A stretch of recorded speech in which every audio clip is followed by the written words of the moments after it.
Teoriora es un proyecto de mi mamá y mío, lo creamos en conjunto, nada más nosotras.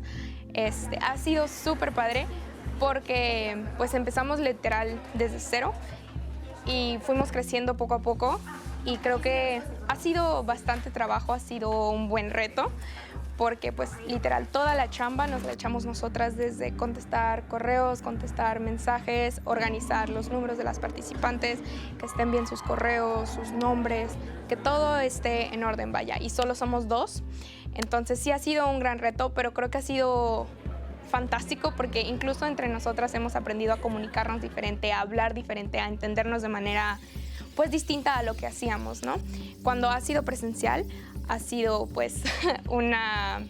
carga pesada durante la semana que es el evento,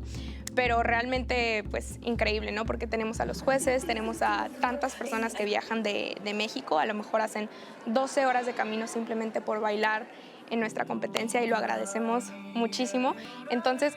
lo que queremos dar nosotras, mi mamá y yo y el evento completo, es realmente lo mejor, lo que nosotros quisiéramos recibir si estuviéramos como del otro lado del público o bailarinas. Entonces, siempre nos concentramos en hacer lo mejor posible,